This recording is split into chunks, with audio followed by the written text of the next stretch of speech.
tous. Bonjour. Moi je suis content de vous voir en tout cas, on est content d'être là, je crois que ça va être un temps béni ce matin. Est-ce que vous êtes venus par habitude ou est-ce que vous êtes venus parce que vous avez soif de plus ce matin? Soif. Oh, super, alors ça va être génial.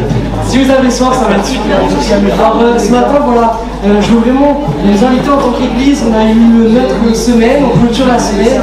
Tu as peut-être eu tes soucis, tes problèmes. Et pour ceux qui étaient là vendredi, on a partagé sur le fait qu'en Jésus, il y avait du repos. Qu'en Jésus, il y avait la paix, la joie, l'assurance malgré les circonstances. Et vraiment, je crois que dans la louange, on peut avoir une part du ciel ce matin. Je crois que lorsqu'on loue Jésus, lorsqu'on l'adore, on peut avoir une part du ciel. Est-ce que vous voulez une part du ciel? Est-ce que vous voulez une part de la paix de Dieu qui surpasse toute intelligence ce matin? Alors on va chanter de tout notre cœur et je crois une chose, que Dieu va se manifester parce qu'il aime quand on le loue, parce qu'il aime quand on l'adore. Alors pour ceux qui le peuvent, on va se lever et on va chanter ce premier chant qui dit « Quelle grâce incomparable » parce que si nous sommes là aujourd'hui, c'est parce que Dieu nous a fait grâce un jour. Amen. On est fait grâce. Amen.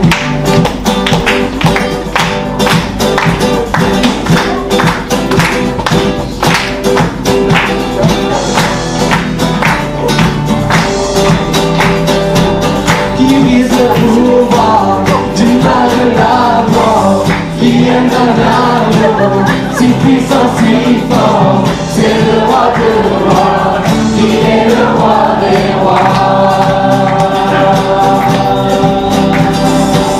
Qui secoue la terre par un seul tonnerre, qui nous émerveille par trop de mystère, c'est le roi de rois, il est le roi des rois. Quelle grâce incomparable,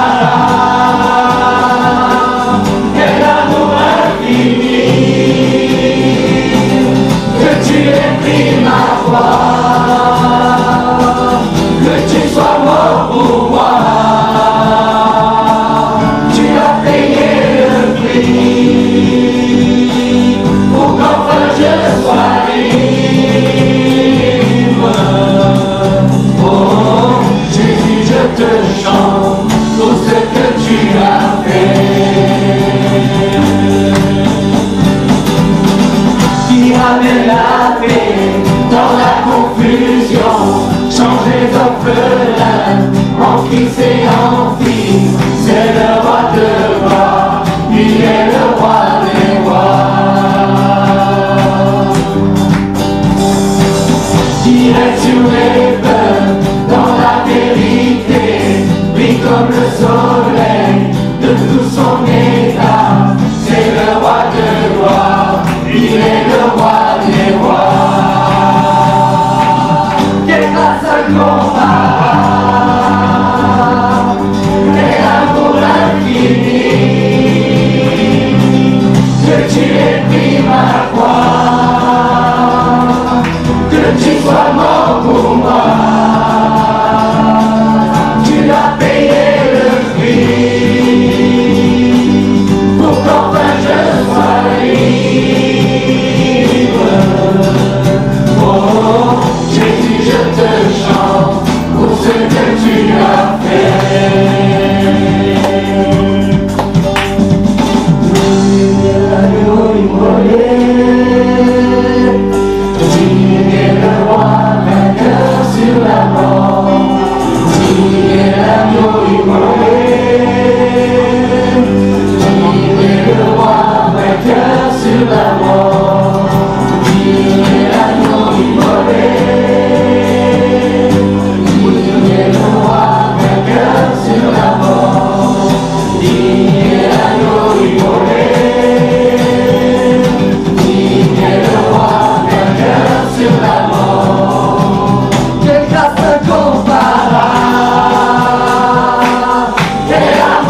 enfant de Dieu, je suis à lui. il m'a libéré. Réalise ce matin. Tu as l'occasion de suis enfant. Tu auprès de Dieu à la croix, tu acceptes. Je suis à lui. Dans sa maison. Et dans sa maison. Tu as ta place ce matin, tu n'es pas là par hasard. J'ai trouvé ma place. Je suis enfant de Dieu. Je suis à lui. Alléluia. On va prendre un chant, un nouveau chant et on va adorer. Ce matin, je crois que le Seigneur il nous attend dans l'adoration. Je crois qu'il veut qu'on dépose un peu nos soucis, je crois qu'il veut qu'on dépose un peu notre orgueil, qu'on vienne à ses pieds ce matin. Je crois qu'il veut qu'on vienne l'adorer, il en est digne, c'est l'agneau de Dieu, celui qui ôte le péché du monde. Dieu nous attend ce matin, adore ce matin, adore ce matin.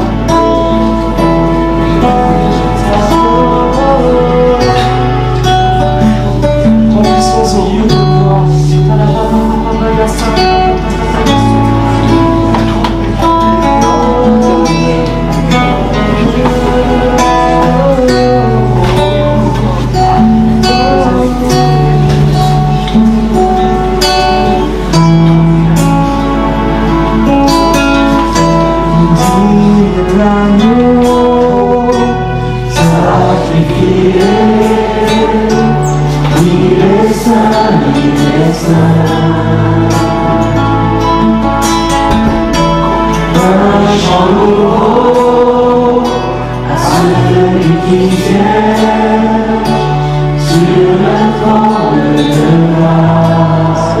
Encore une fois.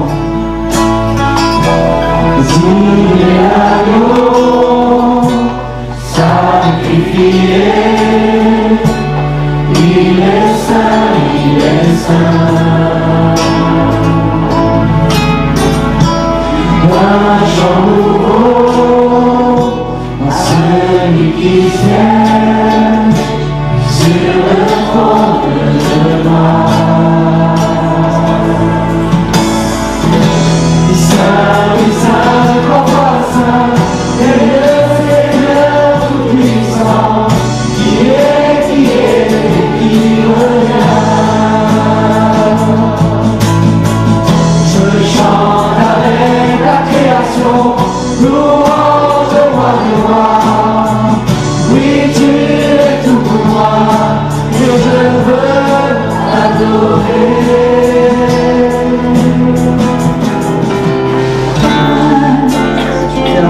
Maintenant, gloire de ce violent qui s'abaisse par ton nom, dans l'océan, apaise mes angoisses, chaque larme en tremblant. Jésus, Jésus, tu fais trembler les terres. Jésus, Jésus, dans la souffrance. Jésus, Jésus, tu fais trembler les terres. Jésus, Jésus.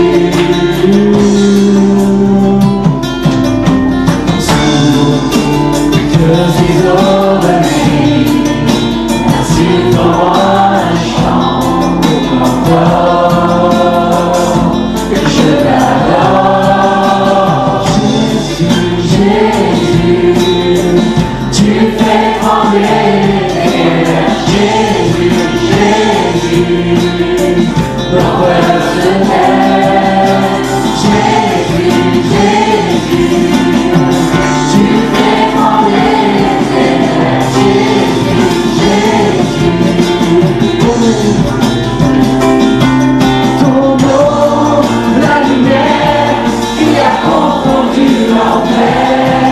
Ton nom, qui n'aura tout jamais.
de Dieu, qui a travaillé pendant des années dans plusieurs villes en France et qui maintenant s'occupe de Juifs pour Jésus.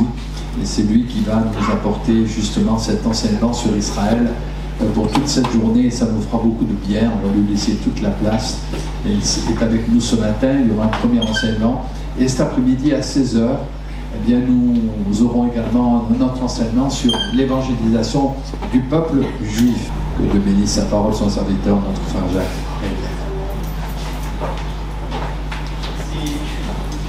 Voilà, shalom les koulam. Shalom Évangéline. Moi je t'emmerde. Je te mitole. Voilà, Évangéline, elle étudie l'hébreu avec moi, elle va à Antibes toutes les semaines. Italmida Tova, c'est une bonne étudiante. Shalom Valérie. Moi je t'emmerde. Tov. Akol Beseder. Ken, Tov Shmoa. Ça fait plaisir à entendre. Voilà, c'est bien. Je suis sûr que vous connaissez tous au moins quelques mots en hébreu. Vous connaissez Shalom. Ah, voilà, hein. Voilà. Vous connaissez Amen. Oui. Quand Jésus dit en vérité, il dit Amen, Amen. Et puis vous connaissez Alléluia. Voilà, qui est l'impératif du verbe lehalel, louer. Donc ça veut dire louer Dieu à l'impératif pluriel. Alléluia en deux mots. Et Ya est une façon de dire Dieu en hébreu biblique. Ça ne se dit plus beaucoup. Il y a Ya, il y a Yo, il y a Elle. Hein, vous connaissez toutes ces choses un petit peu. Jonathan, le prénom Jonathan, Jonathan, Dieu a donné. Voilà. Il y a comme ça beaucoup de prénoms dans lesquels Yoel. Yo c'est Dieu et Elle c'est Dieu aussi. Yoel c'est Joël. Yoel ça veut dire Dieu et Dieu. Et oui, c'est simple. Hein. Et puis en plus on a Eliakim avec nous, alors là c'est Eliakim. Voilà. Alors peut-être qu'autour de vous, vous ne savez pas toujours qui est juif, qui n'est pas juif. En tous les cas, une chose est certaine, c'est qu'il y a beaucoup de juifs à Nice. Hein. Mon père était à la fin de sa vie membre de la synagogue de la rue Blacas, à Nice. Vous en avez une il y en a plusieurs à Nice, une communauté juive très importante. D'où l'intérêt de savoir parler de Jésus avec des personnes juives. Donc moi je suis juif de père et de mère, mes parents sont des rescapés de la FAIT puisqu'ils sont décédés, des rescapés de la Shoah. Mes parents ont vécu l'arrivée en direct de Hitler à Vienne, accueillis par la foule dans les acclamations. Enfin mes parents, eux, ils n'ont pas acclamé. Voilà, et ça a été bien sûr une époque très difficile, l'étoile jaune et toutes ces choses, mais ils s'en sont sortis, sinon je ne serais pas là ce matin. Eh oui. Je ne vais pas vous raconter maintenant mon histoire, ce serait trop long, ça prendrait tout le temps du culte, mais bon, c'est beau de voir comment Dieu fait des choses extraordinaires. Voilà, moi je suis heureux d'être avec vous ce matin, c'est vraiment super, avec votre pasteur, on se connaît depuis très longtemps, on a même fait ensemble le départ à la retraite de M. d'Alger, de Paul d'Alger, à Marseille, il y a une trentaine d'années. Voilà, ouais, ça... D'ailleurs, je ne sais pas pourquoi, de plus en plus, je remarque une chose, c'est que les pasteurs que je connais bien, ils sont ou chauves ou ils ont les cheveux blancs. Je ne sais pas pourquoi. Vous comprenez ou je ne sais pas. Et tous ceux qui ont les cheveux bien noirs, ou qui ont beaucoup de cheveux, je les connais beaucoup moins. C'est bizarre.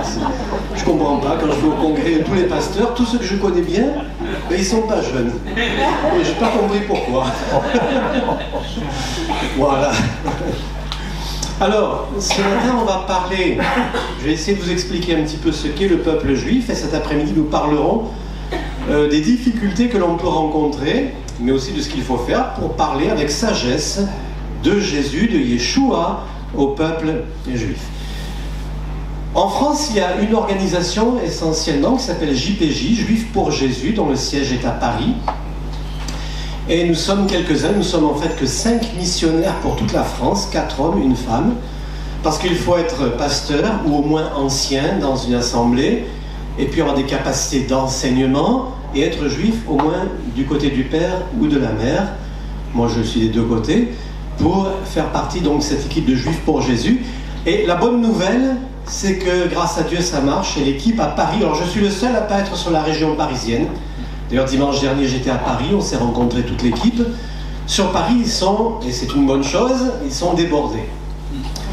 C'est-à-dire qu'ils font un suivi d'un certain nombre de personnes juives qui s'intéressent à Jésus. Juif pour Jésus ne fait pas d'église, ne baptise pas, mais on amène les personnes à grandir spirituellement jusqu'à ce qu'elles puissent s'intégrer dans une assemblée où elles se sentiront bien. À Paris, c'est pas simple, il y a le problème des distances, des transports, et ça ne simplifie pas bien sûr les choses, quoique ici, pour se garer, c'est pas mal. Hein. C'est pas Paris, mais vous êtes... Voilà, j'ai eu chaud ce matin pour me garer. Waouh! Heureusement que votre pasteur m'avait prévenu, je suis arrivé 1 heure en avance, comme ça, je devrais y arriver. Alors, je vais vous présenter un petit peu JPJ. D'abord, la photo des locaux de JPJ à Paris. 11 rue Crozatier dans le 12e. Voilà, comme un grand magasin avec une baie vitrée qui est blindée, vitre blindée, parce qu'il y a bien sûr des risques d'attentats de la part de toutes sortes de personnes, même éventuellement de juifs très orthodoxes, très religieux, qui en général ne nous aiment pas beaucoup, mais aussi des musulmans. Donc il y a quand même des risques et il faut toujours faire bien sûr attention. Ce qui est bien, c'est que régulièrement des personnes, et surtout des personnes juives, sonnent et veulent savoir qui nous sommes. Et on leur dit, nous sommes des juifs pour Jésus. Ils disent quoi? Des juifs pour Jésus, ça n'existe pas ça. Et si ça existe, on est là. Donc on est là, vous pouvez nous toucher, on n'est pas des fantômes, on existe bien, mais ça les étonne. Maintenant, je vais vous montrer un petit peu la façon dont on travaille. On travaille en immersion, c'est-à-dire que nous sommes avec les juifs, au milieu des juifs, nous sommes juifs. Nous sommes des juifs qui croyons en Jésus. Et nous ne renions pas du tout, au contraire, notre identité. Au contraire, un juif qui accepte Jésus est un juif qui est totalement accompli dans sa foi. Il y a un dicton en anglais qui dit Be more Jews, sois encore plus juif, believe in Jesus, crois en Jésus. Sois encore plus juif, crois en Jésus. C'est très important parce que dans l'idée de beaucoup de juifs, on est ou juif ou chrétien, mais c'est impossible d'être les deux à la fois. Et certains disent, mais vous, les juifs qui croient en Jésus, vous êtes des ronds carrés. C'est pas très sympa, mais c'est comme ça qu'on nous traite. Hein. Alors, juif pour Jésus, pour l'amour de Sion, je ne me tairai point. Amen. Voilà, on va passer à la diapo suivante. Donc voilà, hein, ça c'est notre logo. Voilà l'équipe. Alors, une partie est de l'équipe administrative, trésorier, secrétaire. Et puis, il y a le directeur, Josué. Il y en a un là qui s'appelle Jacques, je ne sais pas si vous le connaissez. Ça, c'est le stand de Juifs pour Jésus au Congrès national des Assemblées de Dieu de France. Voilà, au Congrès national des Assemblées de Dieu de France. Ça fait, pour cette année, on le fera pour la 3e fois, un stand de Juifs pour Jésus. Et donc, tous les pasteurs ADD sont au courant de ce que nous faisons. Et je travaille aussi sous couvert de la mission intérieure. Ça, c'est un repas de Pâques à la synagogue de Chambéry. Là encore, à la synagogue de Chambéry, j'ai eu l'occasion d'ailleurs de parler avec mon voisin de droite. Un autre repas de Pâques, toujours à la synagogue de Chambéry. Celui qui est à ma gauche, c'est le président de la communauté juive de Savoie. Là, j'avais été invité pour chanter pour le jour de l'indépendance de l'État d'Israël. Fête de l'indépendance, Yom Ha'atzmaut. Je vous dirai d'ailleurs à quoi ça... Là, j'avais été invité à chanter à la synagogue de Cannes pour la fête de la musique, tout en hébreu.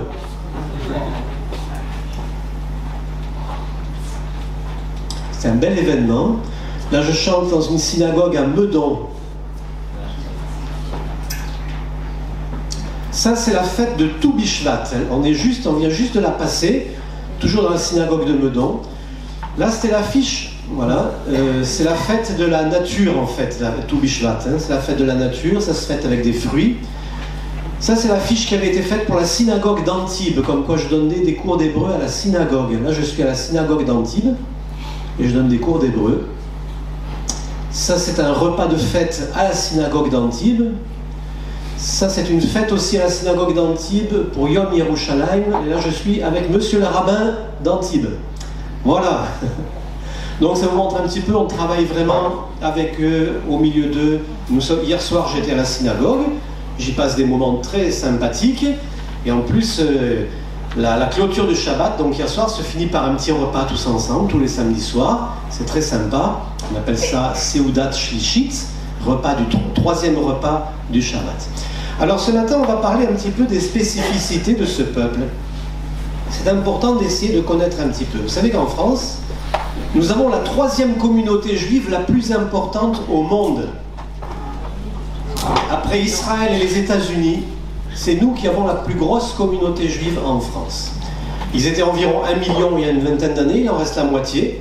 La plupart sont partis en Israël, un peu au Canada, un peu aux États-Unis, un peu en Australie, mais beaucoup en Israël. Suite aux événements, bien sûr, du 7 octobre, de ce qui s'est passé et de la montée énorme de l'antisémitisme en France, ou tout au moins de la révélation de l'antisémitisme qui couvre déjà, bien sûr, l'intérêt pour ce qu'on appelle l'Alia, c'est-à-dire le retour des Juifs en Israël, s'est multiplié par 4,5. C'est-à-dire à peu près 430% d'augmentation d'intérêt de la demande des Juifs pour partir en Israël suite au fait qu'il y a eu une forte augmentation des actes antisémites en France qui se sont multipliés par rapport à l'an dernier de 1000%. 1000% d'augmentation des actes antisémites en France depuis le 7 octobre. Donc ça inquiète énormément la communauté juive qui de plus en plus pense à partir en Israël. Alors vous allez me dire là-bas ça va pas mieux. Si, on est beaucoup plus en sécurité pour les Juifs en Israël qu'en France. Et il faut savoir que beaucoup de Juifs en Israël téléphonent aux Juifs en France pour dire comment ça va. Ça va comment chez vous? Parce qu'avec ce qu'on entend dire sur la France, on est inquiet pour vous. Venez vite, parce qu'ici c'est plus calme. Comment ça c'est plus calme?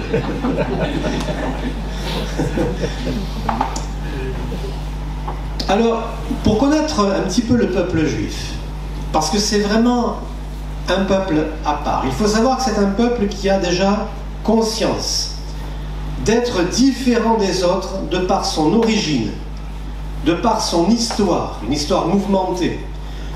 Une différence qui n'a pas toujours été, qui n'est pas toujours souhaitée, parce que beaucoup de Juifs souhaitent finalement s'assimiler et vivre comme tout le monde et être tranquille. Mais le Seigneur, au travers de l'histoire, n'a pas permis que ce peuple s'assimile. Et au travers de l'histoire, le peuple juif n'a pas pu s'assimiler grâce ou à cause des persécutions. Il faut savoir par exemple qu'avant l'Allemagne nazie, le peuple juif en Allemagne, en Autriche, commençait à s'assimiler fortement. Et là, il y a un risque pour le peuple juif de perdre son identité. Et s'il perd son identité, que va-t-il devenir? Comment le Seigneur va-t-il faire pour le rassembler de toutes les nations dans son pays à la fin des temps, comme c'est le cas, si le peuple juif n'existe plus à cause de son assimilation? Alors il y a un moyen excellent et terrible pour éviter cette assimilation, c'est la persécution. Ma mère, par exemple, à Vienne, en Autriche, elle avait des copines, comme tout le monde, qui n'étaient pas juives pour certaines, et du jour au lendemain, quand la persécution a commencé, ses copines ne lui parlaient plus, parce qu'il ne fallait plus adresser la parole à des juifs. C'était devenu la peste ou le choléra. Donc ça crée tout de suite une séparation, une coupure, un peuple à part. On trouve cela, cette mise à part, on la trouve dans la parole de Dieu. Et très tôt, dans Nombre chapitre 23, verset 9, je vous le lis, Nombre 23, 9, vous connaissez, mais je vous le rappelle simplement. Je vois du sommet des rochers, je le contemple, en parlant du peuple d'Israël, du haut des collines, c'est un peuple qui a sa demeure à part et qui ne fait point partie des nations. Un peuple qui a sa demeure à part et qui ne fait point partie des nations. Donc c'est un peuple à part. Israël, c'est aussi un pays, bien sûr. Et même si beaucoup de Juifs ne souhaitent pas forcément y vivre, parce que c'est difficile de partir vivre comme ça là-bas du jour au lendemain, il y a toujours un attachement de cœur des Juifs à la terre d'Israël. Même s'ils sont bien là où ils sont, pour certains, que ce soit en France, aux États-Unis ou autre, Eretz Israël, la terre d'Israël, c'est la terre d'Israël. Il y a un attachement de cœur de la part de tous les Juifs, même s'ils n'ont pas forcément l'intention d'aller y vivre pour cette terre. Le peuple juif, c'est un livre, l'Ancienne Alliance, qu'on appelle le Tanakh, que nous appelons l'Ancien Testament, dont l'essentiel pour les Juifs sont les 5 premiers livres qu'on appelle la Torah, les 5 premiers livres, et Moïse est le personnage le plus important. Moïse pour le peuple juif, c'est aussi important que Jésus pour les chrétiens. C'est très très important, c'est vraiment le personnage central. Le peuple juif, c'est aussi une langue, l'hébreu. Même si beaucoup de juifs en France ou dans la diaspora, dans le monde, ne parlent pas forcément hébreu, c'est quand même leur langue. Et beaucoup de juifs regrettent de ne pas parler hébreu parce qu'ils n'ont pas pris le temps de l'apprendre pour différentes raisons. Mais d'une manière générale, l'hébreu, c'est quand même la langue du peuple juif. Et c'est aussi la langue de la religion juive, du judaïsme. Le judaïsme est indissociable de l'hébreu. Et d'ailleurs, la plupart de tous les rituels se font en hébreu. Beaucoup de juifs, sans connaître l'hébreu, sont capables de répéter par cœur un grand nombre de versets bibliques et de prières apprises par cœur, sans connaître l'hébreu. Mais l'hébreu, c'est la langue du judaïsme, c'est la langue du peuple juif. Tout ça, ça ne fait qu'un tout. Et bien sûr, le peuple juif, c'est une religion. Une religion, le judaïsme, qui est un mélange de Bible et de tradition rabbinique, et toute une tradition qui impacte tout le quotidien de la vie courante du peuple juif. Pour celui qui est religieux, tout est rythmé, tout est codifié par des écrits rabbiniques. Certains sont bibliques, d'autres pas. Il y a des choses qui sont vraiment bibliques et il y a tout ce qui a été rajouté dans la tradition juive, toutes les obligations, toutes les interdictions, mais la plupart des juifs ne savent pas faire la différence entre ce qui est biblique et ce qui est de la tradition, donc du Talmud, ce qu'on appelle le Talmud, qui est divisé en plusieurs parties, la Mishnah, la Gemara. Ce sont des choses qui ont été rajoutées par les rabbins au cours des siècles. Dans ces choses, il y a des choses très intéressantes, très intelligentes, et il y a aussi beaucoup de choses qui sont vraiment en opposition avec la parole de Dieu. D'ailleurs, Jésus disait déjà en son temps, vous annulez la parole de Dieu au profit de votre tradition. Sauf que cette tradition a énormément augmenté depuis Jésus jusqu'à aujourd'hui par tout ce que les rabbins ont rajouté au cours des siècles de plus en plus. Donc un peuple, un pays, un livre, une langue, une religion. Ça, ce sont les 5 composantes. Et puis un événement historique qui a profondément marqué le peuple juif, et c'est impossible de comprendre à qui nous parlons si nous ne pensons pas ça. Ce qui a impacté le peuple juif, c'est la Shoah. Tous les juifs ont ça dans leur cœur et dans leur tête, même ceux de 2e et 3e génération, et même 4e, qui ne l'ont pas vécu. C'est quelque chose qui est très présent dans le cœur des juifs, et on ne peut pas comprendre les juifs si on ne sait pas que la Shoah impacte leur état d'esprit, leur état de cœur, leur façon de penser. C'est très important. Un écrivain très connu, juif, qui d'ailleurs s'est suicidé, il était d'origine italienne, il s'appelait Primo Levi. Il a parlé dans un de ses livres de ce qu'on appelle le poison d'Auschwitz, avec cette sensation permanente, même quand tout va bien, qu'une menace pèse toujours sur le peuple juif, avec cette idée, la prochaine fois, ce sera où, quand et comment. Toujours. Avec cette idée aussi que le monde entier est contre eux. Alors une chose qui est fondamentale, ils doivent savoir, et là il n'est pas question ni de politique ni de quoi que ce soit, qu'il existe des chrétiens, des vrais chrétiens, qui aiment le peuple juif. Parce que c'est le peuple de la parole, pas parce qu'il est meilleur que les autres, mais parce que c'est le peuple élu de Dieu. Et il est, on le verra, toujours le peuple élu de Dieu. Il n'a pas, contrairement à ce qui a été dit, on en parlera cet après-midi, il n'a pas perdu son élection à cause du rejet de Yeshua, de Jésus. D'accord? La preuve, d'ailleurs, qu'il est toujours le peuple élu de Dieu, qui aujourd'hui est appelé dans son cœur à partir depuis le monde entier à retourner en Israël? C'est le peuple juif. Oui, donc il y a toujours une élection, il y a toujours quelque chose de spécial. Comprenons bien aussi que donc il n'est pas possible de comprendre, de témoigner de l'amour de Jésus à des Juifs sans comprendre ces éléments. Il faut essayer de les comprendre, il faut essayer de les connaître. C'est un peuple à part et qui a un passé spécial. Et si on ne connaît pas un peu ces choses, eh bien on aura des difficultés pour leur parler. Comprenons bien aussi que la promesse d'une terre, de leur terre, de notre terre, est liée à la promesse faite à Abraham dans Genèse 15-18, promesse irrévocable. Genèse 15-18, il y a bien d'autres passages, je prends celui-là, mais il y en a beaucoup d'autres. Ça va? Vous me suivez? Genèse 15-18. En ce jour-là, l'Éternel fit alliance avec Abraham. C'est même pas encore Abraham, c'est Abraham, et dit: je donne ce pays à ta postérité, depuis le fleuve d'Égypte jusqu'au grand fleuve, au fleuve d'Euphrate, le pays des Kéniens, des Kénisiens, des Cadmoniens, des Étiens, des Phérésiens, etc. Donc je donne ce pays à ta postérité, et je vous ferai remarquer au passage que dans les conquêtes de Josué, il y a Gaza. Vous regarderez dans la parole de Dieu. Donc, c'est pas nouveau, hein? Même si ce peuple, et ils le savent, à cause de la désobéissance, a connu plusieurs fois l'exil, et le peuple juif sait très bien que l'exil est lié à sa désobéissance, Dieu dit déjà en Deutéronome 35, il dit déjà: l'Éternel ton Dieu te ramènera dans le pays que possédaient tes pères, et tu le posséderas.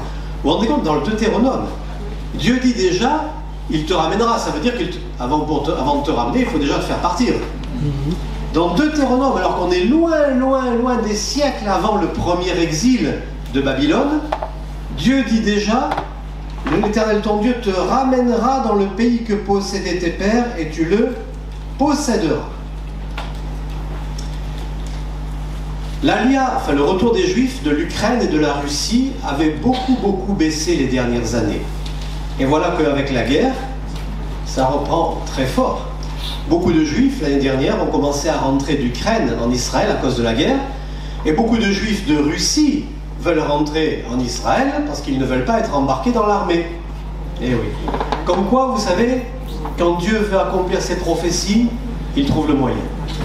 Il y a un passage qui dit: j'ai envoyé les pêcheurs, ils les pêcheront, j'enverrai les chasseurs, ils les chasseront, pour les faire rentrer dans leur pays. Je les rassemblerai de tous les pays, dit la parole de Dieu, et on trouve cela par exemple dans Ézéchiel 37, 21.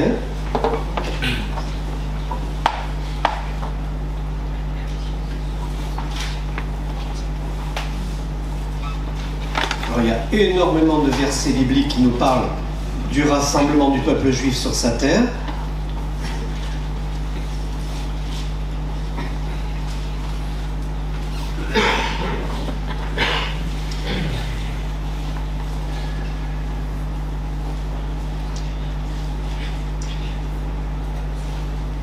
Et tu leur diras: ainsi parle le Seigneur l'Éternel, voici je prendrai les enfants d'Israël du milieu des nations où ils sont allés, je les rassemblerai de toutes parts et je les ramènerai dans leur pays. Amen. Pensons à prier pour que le peuple juif prenne à cœur d'accomplir ces prophéties concernant le retour sur leur terre dans les derniers temps que nous vivons, et surtout qu'ils puissent partir en Israël en ayant entendu parler, grâce à vous, de leur Messie Jésus. Qu'ils puissent partir là-bas avec un évangile dans le sac et dans les bagages, grâce à vous. Amen. Eh oui. Vous savez qu'il faut prier pour l'accomplissement des prophéties. C'est important ça. On pourrait se dire, mais à partir du moment où c'est prophétisé, ça va se faire. Ah oui, mais remarquez quand même qu'il est dit: il faut que la bonne nouvelle soit prêchée à toutes les nations, alors viendra la fin. Ah ben alors c'est écrit que l'évangile sera prêché à toutes les nations. Alors c'est pas la peine de le prêcher puisque c'est écrit que ça va se faire. Et est-ce qu'on ne prie pas pour l'évangélisation du monde? Eh bien sûr. Et la Bible, elle se termine comment? On sait que Jésus va revenir, hein? Amen. Oui, Jésus reviendra. Mais à la fin, il y a quand même cette prière. Viens Seigneur Jésus. Et pourquoi on doit dire viens Seigneur Jésus, puisque c'est marqué qu'il va venir? Eh oui, mais il faut prier pour l'accomplissement des prophéties, parce que pour tout accomplissement des prophéties, il y a un combat spirituel. Et qui va mener ce combat spirituel si ce n'est l'Église? Maintenant, j'aimerais vous montrer par la parole de Dieu qu'il y a de nombreux versets qui nous montrent qu'il y a une différence entre le peuple juif et les autres. Et très souvent, la parole de Dieu parle des Juifs et des Grecs, des circoncis et des incirconcis, du peuple juif et des païens. Par exemple, dans Galates, alors, l'erreur que l'on commet parfois, c'est que dans des versets comme Galates 3,28 ou Colossiens 3,11, il est dit « Il n'y a plus ni juif ni grec ». Ça, c'est écrit. Comme il est écrit qu'il n'y a plus ni homme ni femme. D'accord? Mais moi, quand je vous regarde, je vois quand même qu'il y a des hommes et des femmes. Et j'arrive même à faire la différence, en principe, parce qu'aujourd'hui, on n'est pas toujours sûr. Hein. Mais bon, en général, dans les églises, on devrait pouvoir faire la différence. J'espère. Donc il est bien évident que quand la parole dit qu'il n'y a plus ni homme ni femme, ça ne veut pas dire qu'il n'y a plus des hommes et des femmes. Il faut comprendre bien sûr dans quel sens. Et quand il est dit qu'il n'y a plus ni juif ni grec, il y a toujours, les juifs ne sont pas devenus des grecs et les grecs ne sont pas devenus des juifs. Hein. Mais ça veut dire qu'ils sont tous sur la même pied d'égalité. L'égalité, oui, c'est pas nouveau l'égalité homme-femme. Hein. Voilà. Différence donc dans la parole de Dieu. Par exemple, dans Actes 14:1, une grande multitude de juifs et de grecs crurent. Pourquoi il n'est pas simplement écrit une grande multitude a cru? Non, une grande multitude de juifs et de grecs. Et à plusieurs reprises, on voit cela. Alors, il y a un grand nombre de versets qui nous parlent de ces choses.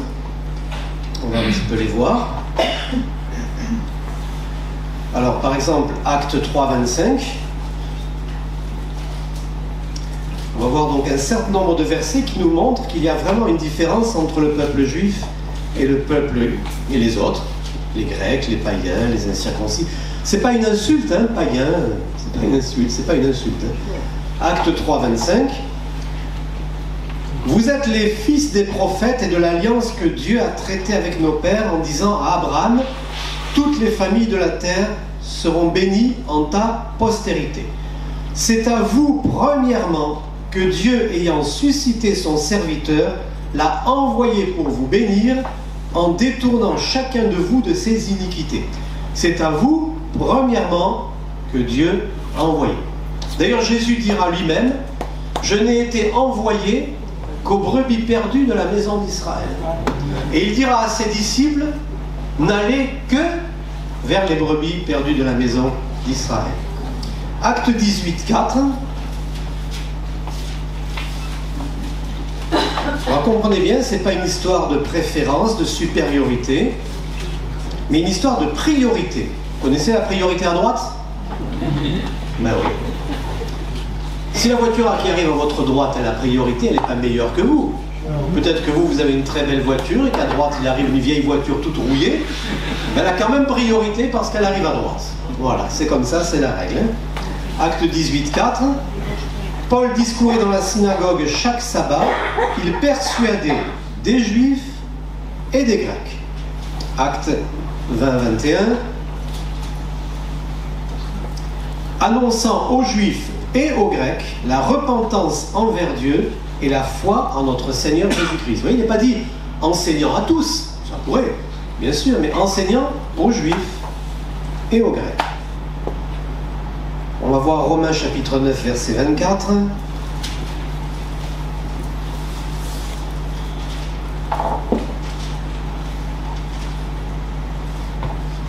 Oui, ça fait déjà quand même pas mal de versets, il y en a bien d'autres.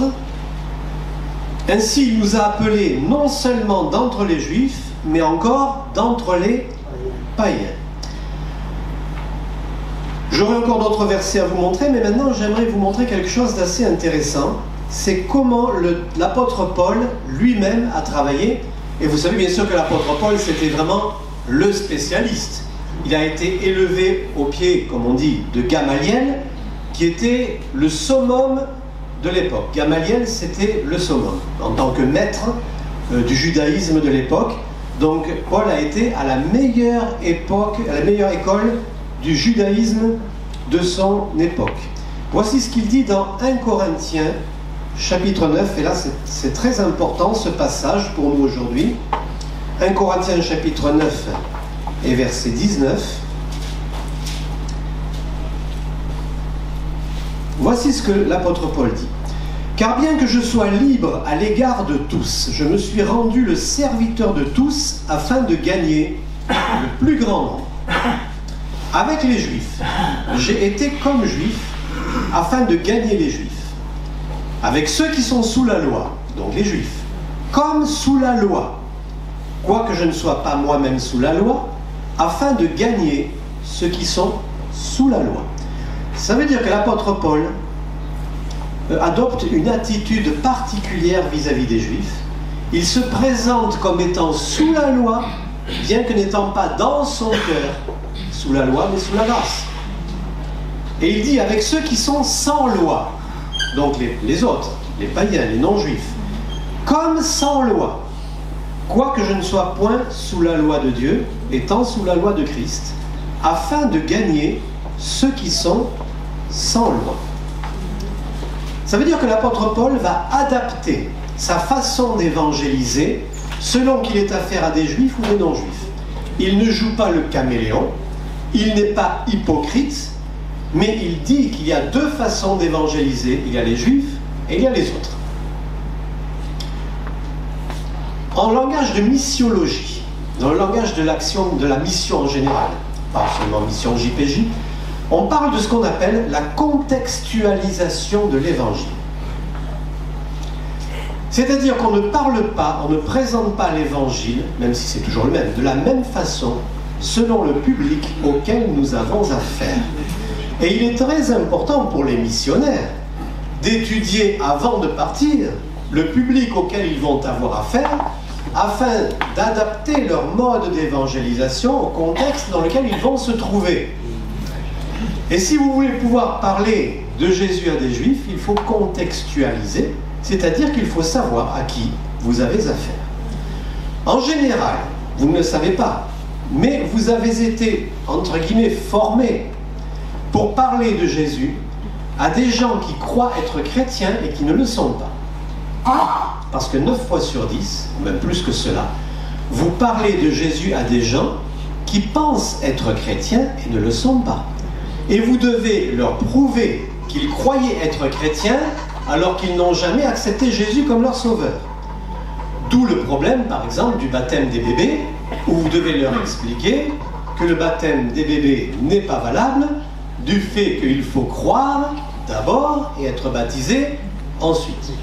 Donc sans le savoir, vous avez depuis longtemps contextualisé votre mode d'évangélisation par rapport essentiellement à des gens d'origine catholique qui pensent souvent être chrétiens parce qu'ils ont reçu quelques gouttes d'eau sur le front à leur naissance et qui, pour beaucoup, pas tous, ne croient pas que Jésus soit le Fils de Dieu, qu'il est même Dieu, Père, Fils, Saint-Esprit, donc le Fils est Dieu aussi, qui ne croient pas pour certains à la mort de Jésus sur la croix pour le pardon de nos péchés, qui ne croient pas pour beaucoup à la résurrection des morts, donc ils ont besoin de découvrir ces choses. Et vous savez très bien, parce que vous connaissez. Mais le peuple juif, c'est très très différent. Vous n'avez pas du tout affaire au même contexte. C'est pas du tout de la même façon. Je vous ferai remarquer au passage. Bon, il y a beaucoup de versets dans la parole de Dieu qui prouvent que dans un premier temps, les disciples de Jésus croyaient que l'évangile n'était que pour les Juifs. Pourtant, Jésus leur avait dit avant de partir, il leur avait dit, vous irez par toutes les nations annoncer la bonne nouvelle. Mais ils n'ont pas percuté. Ils n'ont pas percuté. Et il a fallu toute l'histoire de la vision, de la triple vision de la nappe avec les animaux impurs pour Pierre, pour que Pierre comprenne qu'il ne fallait pas qu'il considère comme impur ce que Dieu avait déclaré pur, c'est-à-dire qu'il pouvait aussi annoncer l'évangile aux non-juifs. Et vous avez toute l'histoire avec Corneille et toute cette histoire. Et quand Pierre vient raconter aux disciples qu'il a été chez les païens, on lui en veut. Il y a tout un problème. Comment toi, Pierre, tu as été chez les païens, etc. Et il est obligé de leur dire, écoutez, moi je leur ai parlé de Jésus et voilà qu'ils ont été baptisés du Saint-Esprit. Alors il a bien fallu les baptiser d'eau aussi.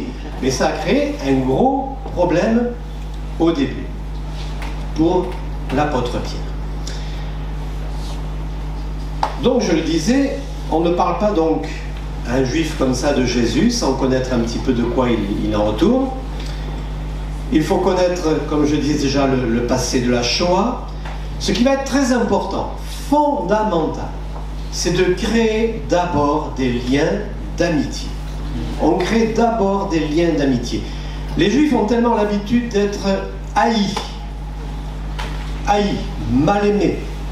Ils voient l'antisémitisme partout. Ils sont méfiants systématiquement. Ils ont d'abord besoin de savoir que vous les aimez pour ce qu'ils sont. Qui n'aient pas l'impression que vous êtes gentil avec eux uniquement pour les amener à l'église. Ils doivent pouvoir, un juif doit pouvoir vous dire en face, si je ne crois jamais dans ton Jésus, si je ne mettrai jamais les pieds dans ton église, est-ce que tu continueras à être mon ami? Ou est-ce que tu fais semblant, parce que c'est ça qu'ils ont envie de savoir, pour me faire venir dans ton club?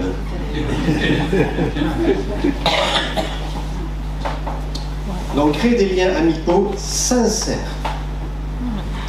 Ce que vous pouvez faire par exemple, c'est sur internet vous renseigner un petit peu quand est-ce qu'il y a les fêtes juives pour leur souhaiter une bonne fête. Et ouais. Je sais que c'est votre Pâques, alors je vous souhaite une bonne Pâques, même si vous ne savez pas le dire en hébreu, c'est pas grave. Hein, voilà. Ils vont être étonnés, ils vont dire, oh, comment ça se fait que vous connaissez nos fêtes? Ben, écoutez, ça m'intéresse, j'aime bien Israël, j'aime bien le peuple juif, et j'aime bien m'intéresser à vos fêtes et savoir ce que c'est. Et c'est l'occasion peut-être de leur demander une explication sur leurs fêtes. Autre chose très importante, l'évangélisation du peuple juif consiste à prouver que Jésus est l'accomplissement de leur prophétie de l'Ancienne Alliance. Donc il faut connaître les prophéties de l'Ancienne Alliance qui concernent Jésus. C'est comme ça. Il faut partir de leur livre de l'Ancienne Alliance et leur prouver que Jésus est l'accomplissement. C'est pas gagné parce qu'un juif bien souvent ne veut rien savoir de la Nouvelle Alliance. Alors bien sûr que vous connaissez le passage le plus énorme, Ésaïe 53. Mais il n'y a pas que Ésaïe 53. Il y a bien d'autres passages dans l'Ancienne Alliance. Donc on part de leurs prophètes. En plus, parfois, bien souvent, ils ne les connaissent pas. Donc vous allez déjà commencer par leur faire découvrir leur propre livre. Et ils seront un peu étonnés en disant « Mais c'est bizarre, tu connais mieux notre livre que les Juifs, toi. Hein » Eh oui, enfin pas tous, il y en a qui connaissent bien quand même. Ensuite, et nous en parlerons cet après-midi, pour éviter de heurter, il y a des termes à utiliser et des termes à éviter pour ne pas les choquer en fonction du contexte historique qu'ils ont vécu. Par exemple, le mot conversion. Parce que dans l'histoire, le mot conversion est associé à persécution. Parce que dans l'histoire, on les a forcés à se convertir. Bon, ils avaient quand même le choix avec la mort. Hein. C'est ou la mort ou la conversion. Voilà. Et ça a donné beaucoup de juifs, en Espagne par exemple, qui faisaient semblant de se convertir et qui continuaient à avoir des pratiques juives cachées. Et puis, chose qui est à connaître et un bon point de départ dans les Écritures qu'il faut connaître, c'est Jérémie 31. Et ça, il faut le savoir. Jérémie 31, 31.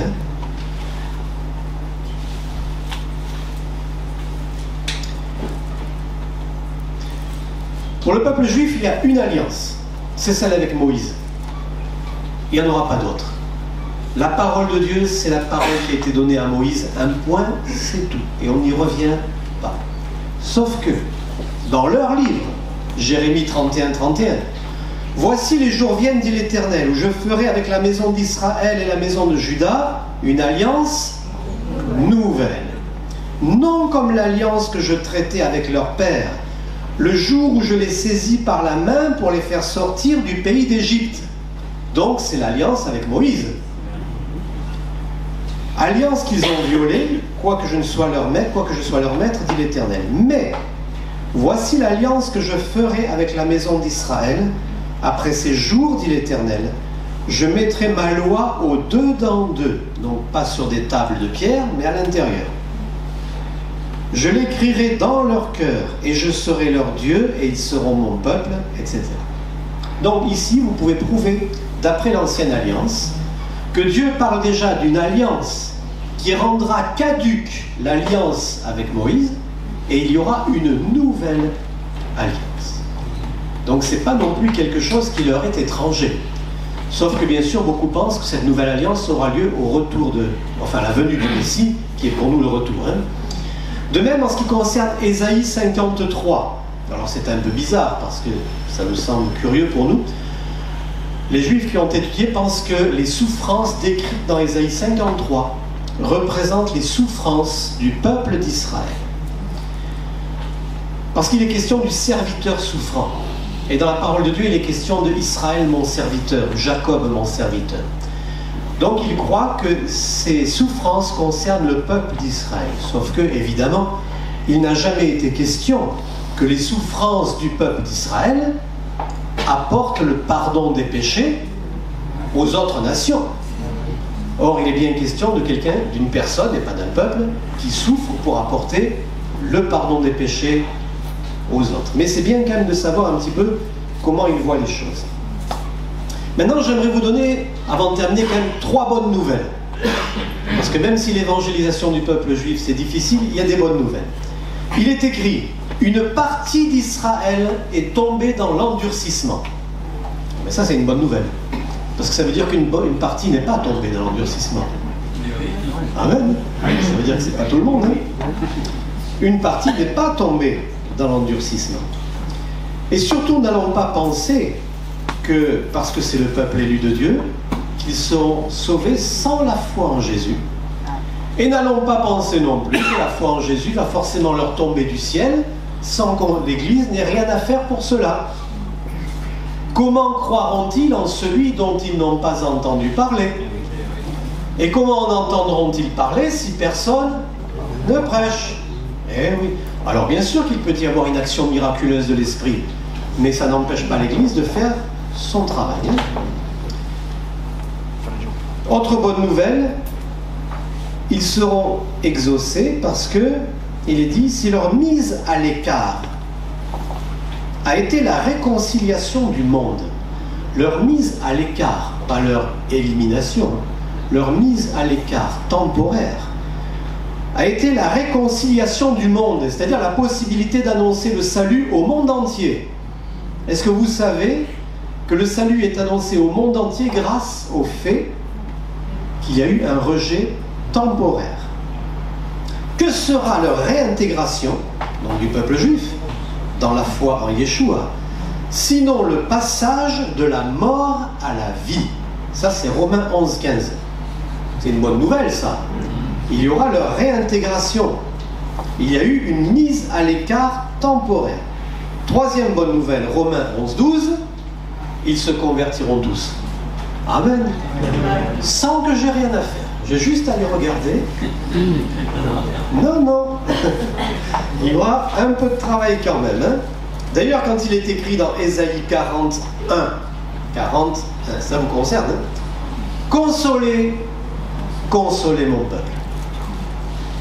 Est-ce que vous avez déjà pensé à consoler des Juifs par rapport à toutes ces souffrances? Quand il y a eu les événements du 7 octobre en Israël, je pense que vous avez entendu parler. J'ai dit tout de suite à Thibault Lavigne, au pasteur, tu vas écrire un courrier au rabbin d'Antibes. Il faut écrire un courrier en lui disant qu'on est très triste de ce qui vient d'arriver, qu'on prie pour le peuple d'Israël, qu'on prie pour la libération des otages. On est avec vous de tout cœur. Amen. Eh oui, important. Et j'ai envoyé un courrier au CNEF en demandant à ce que ce courrier soit envoyé à tous les pasteurs pour les envoyer aux rabbins de leur ville. Je ne sais pas si ça a été fait, mais bon, il y a eu l'idée. Consolez mon peuple, dit le Seigneur. Nachamu, ami. C'est lui dire, on vous aime. on est avec vous. Je ne parle pas de politique ici. Hein. Vous êtes le peuple qui a reçu la parole. Et nous sommes associés. Et comme Jésus l'a dit, le salut vient des Juifs. Alors, j'aimerais en terminer avec 2 versets. L'apôtre Paul a dit ceci dans Romains 10, 1. « Frères, le vœu de mon cœur et ma prière à Dieu pour eux, c'est qu'ils soient sauvés. » L'apôtre Paul ne dit pas « l'une de mes prières et l'un de mes vœux ». L'apôtre Paul dit « ma prière, le vœu de mon cœur et ma prière pour eux, c'est qu'ils soient sauvés. » Priorité dans le cœur de l'apôtre Paul. Est-ce que c'est aussi notre prière? Est-ce que c'est notre prière, sachant qu'il y a une énorme communauté, enfin une grande communauté juive en France, donc on est concerné, et une grande communauté juive à Nice. Eh oui, bien sûr. Romains 10, 14 à 15, comment croiront-ils en celui dont ils n'ont pas entendu parler? La majorité des Juifs n'ont pas entendu parler de Jésus, ou pas comme il faut. Eh oui. Il faut dire que des siècles d'antisémitisme n'ont pas aidé les Juifs à être réceptifs au message de l'Évangile. Savez-vous que pour la plupart des Juifs, c'est en lisant le Nouveau Testament, tellement ils sont marqués par l'histoire du faux christianisme, ils pensent que c'est en lisant le Nouveau Testament qu'on devient antisémite. D'où le refus de le lire. Et oui, parce qu'ils se disent au travers de l'histoire, on a tellement été persécutés par les soi-disant chrétiens, que c'est dans leur bouquin qu'ils trouvent ça. Eh oui, c'est QFD. L'apôtre Paul, pour terminer, dit dans Romains 9, 1 à 3. Tiens, on va le lire. Romains 9, 1 à 3. On va terminer avec ce verset magnifique. Alors on pourrait dire, oui, mais Paul, il est chauvin parce qu'il est juif. Non, je crois que Paul est suffisamment spirituel pour passer au-dessus de ça. Je dis la vérité en Christ. Je ne mens point. Ma conscience m'en rend témoignage par le Saint-Esprit. Donc il insiste. Hein. Je dis la vérité en Christ, comme si l'apôtre Paul avait l'habitude de mentir. Je ne mens point. Ma conscience m'en rend témoignage par le Saint-Esprit.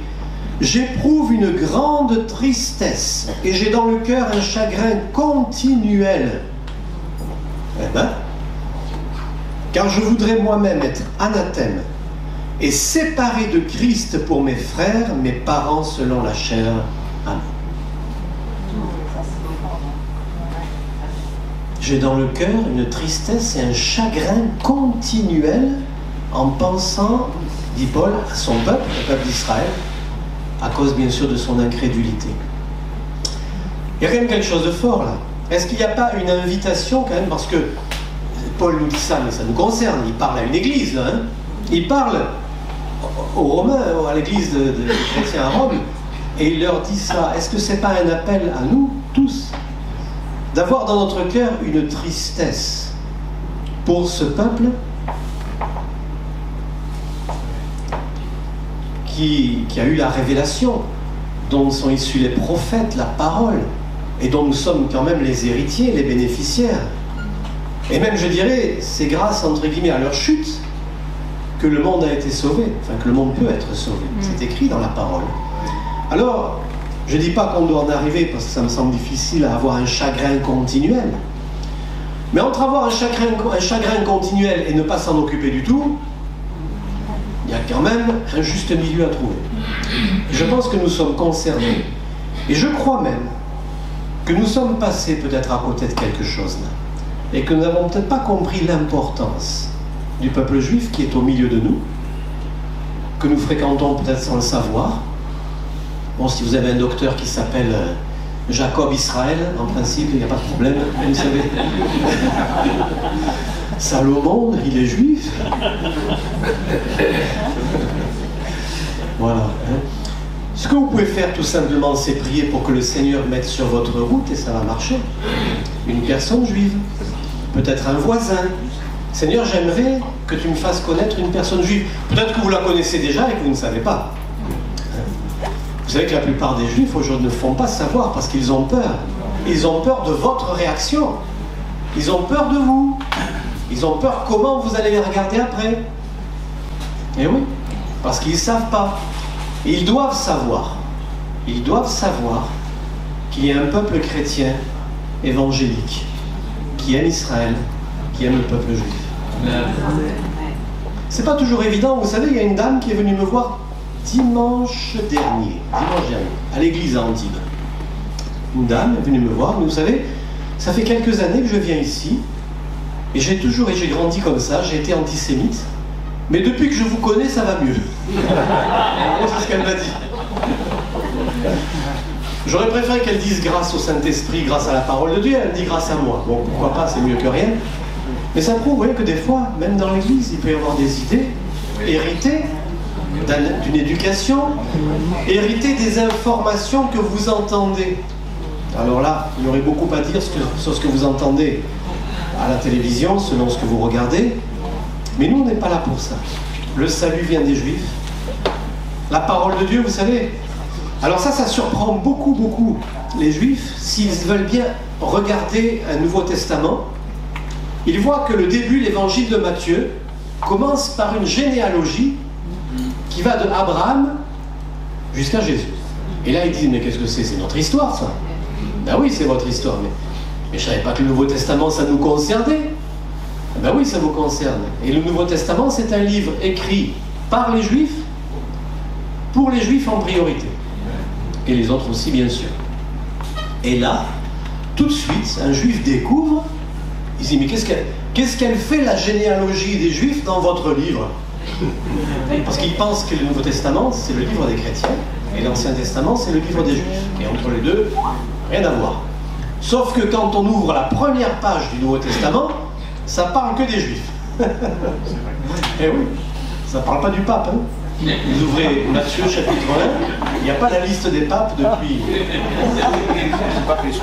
Abraham, etc., Isaac, Jacob. Eh oui. Amen.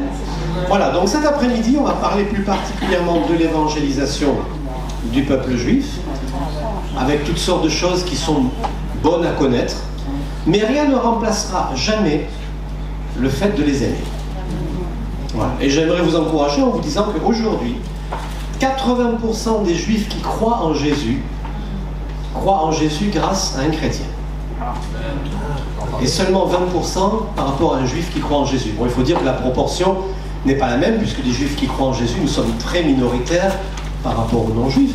Mais aujourd'hui, 80% des Juifs qui croient en Jésus ont reçu le témoignage de la part d'un chrétien non-juif.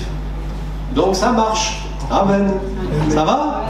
On se retrouve cet après-midi pour ceux qui le peuvent. On va terminer par la prière. Hein. Seigneur, merci pour ces moments où nous pouvons penser au peuple d'Israël. Nous te prions de le bénir. Nous pensons en particulier aux otages afin qu'ils soient libérés. Nous te prions pour un grand miracle. Et nous croyons que ces événements terribles qui ont eu lieu ont une raison. Tu sais, tu connais, tu vois. Rien ne touche à ce peuple sans que tu ne le saches. Et même si nous ne comprenons pas toujours pourquoi, toi tu as toute la sagesse et nous voulons te faire confiance. Bénis Israël, bénis ce peuple. Qu'il se tourne vers toi, qu'il croit que tu es vraiment le Messie, qu'il soit sauvé et qu'il parte en Israël en croyant déjà en toi. Merci Jésus. Amen. Amen. Mettez avon. Bon appétit.